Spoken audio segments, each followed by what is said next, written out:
Hello, I'm Matthew Caffrey. In this short presentation will be how to use sensitivity analysis as a tool to plan capital budgeting.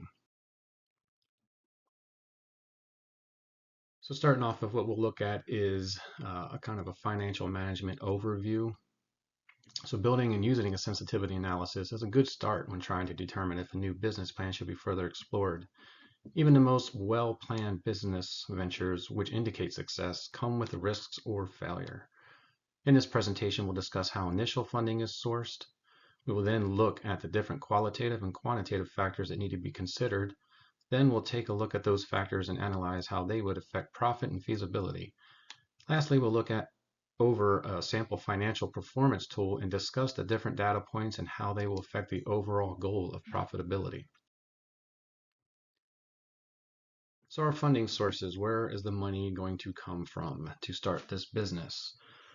So normally, funding for any business venture will come from mainly three sources, and they are personal investments from the owners, and that would be using their personal savings, which obviously would be a personal choice, and comes at a high risk because using them, comes at a risk. They're using their own money, and their own money could possibly be used elsewhere in another investment that could possibly earn higher percentages. So using their own money does come at a risk. Another option is to obtain a bank loan. And this, of course, comes at the price of interest on the loan.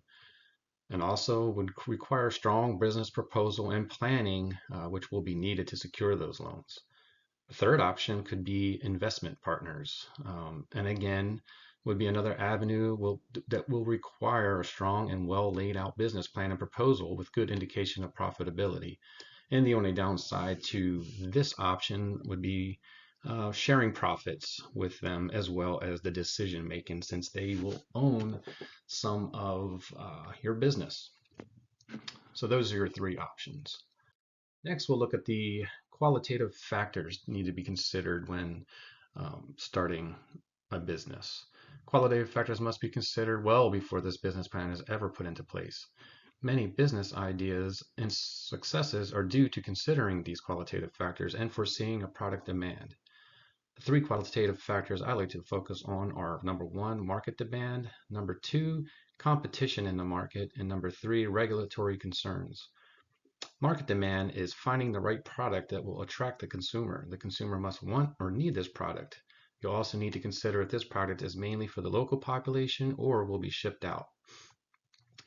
Next, we'll look at the competition. Analyzing the competition cannot be overstated. Research into what and how others are doing it and how you can do it better.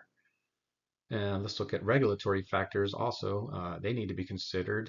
Some of those are the copyright infringements. It could be taxes and fees associated with selling your product.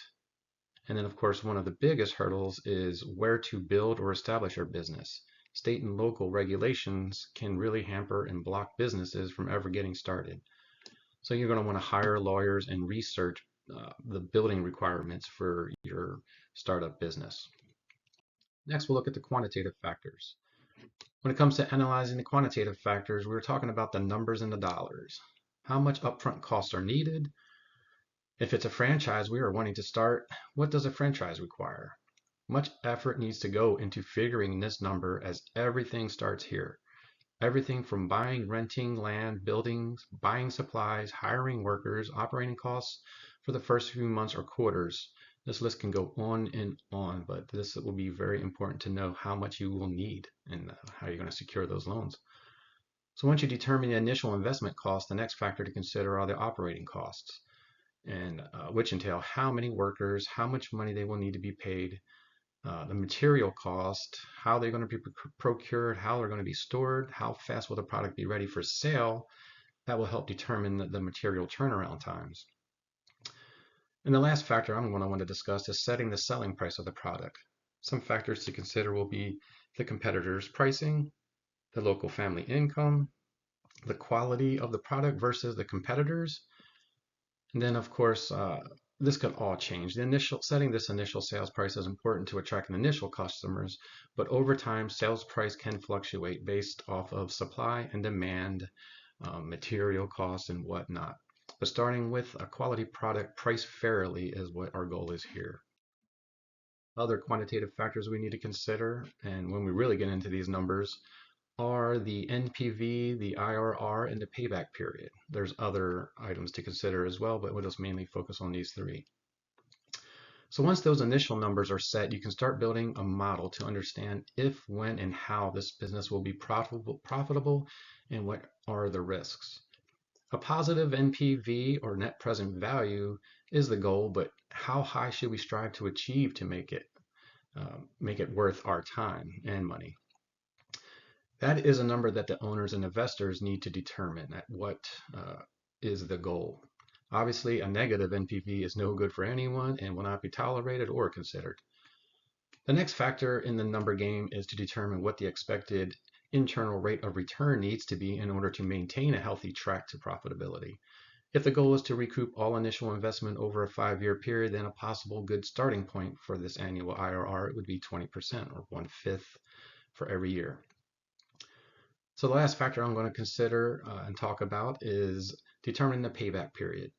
Setting this will be based on where the owner, the investors want. A possible younger owner or investor might consider a payback period of 10 to 15 years, while an older investor not wanting to stay in the game very long will want to see a full return on their investment in 3 to 9 years.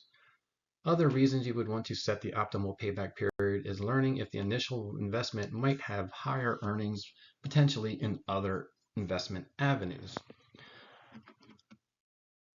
So now using and gathering all those quantitative factors as well as the qualitative will eventually bring us to this financial spreadsheet. As we can see from this sample financial spreadsheet, our hypothetical business idea will require an initial investment of $500,000. We plan on building and selling 10,000 widgets that will be sold at $100 a piece and will cost $50 a piece to make. Our fixed cost will be $100,000 and will include such items as rent, taxes, insurance, employee wages, and then other items that will stay relatively the same. We are planning for 5 years in the future, but that is not to say that it won't go longer, but rather we need a future point to base our numbers off of. We are initially setting a 10% discount rate to offset the amount initially invested in the loan debt. As we see, once we set these parameters, we can start assessing revenue, cost, profits, and overall net present value. Our annual revenue is obtained from multiplying our 10,000 units made with a sale price of $100 per unit, which we will get $1 million from. And that's going to be our annual revenue. Next, we get our annual variable cost to make each widget at $50 a piece times those 10,000 widgets, and we get $500,000. We are left with an annual contribution margin of $500,000. We next will minus the fixed cost and will end up with an annual operating profit of $400,000. To calculate the net present value, we'll take into account the discount rate, the 5 years of operating profit, and then subtract the initial investment. And that's where we're going to be getting a net present value of $1,016,314.71. As you can see, this is obviously a positive net present value and just a hypothetical business plan. Obviously, this would be yes, we want to go with this. Investors will be looking to take advantage of this, but again, this is all just hypothetical in the best case scenario. Some things that would also need to be considered are looking at the factors that could impact the profitability. So if we go back to that spreadsheet and base off of our qualitative and quantitative analysis, we can determine that items that have variable costs, and then we can look to see how we can better achieve higher profits. One of the easier and no-brainer steps would be to decrease your cost to make the product using such tools as Lean and Six Sigma to eliminate waste. Next, we can look at how we'd be able to secure funds at a better discounted rate. In this example, anything less than a 10% interest would probably be helpful. And then again, looking at this specific example, we can determine that we do have a positive net present value rate at the 5-year mark, or probably even just before the 5-year mark, which equals profitability. While this is just a crude depiction of a sensitivity analysis, it can be used as a starting point on what needs to be considered prior to moving forward with any business plan. That concludes my presentation. I hope you enjoyed it. Thank you.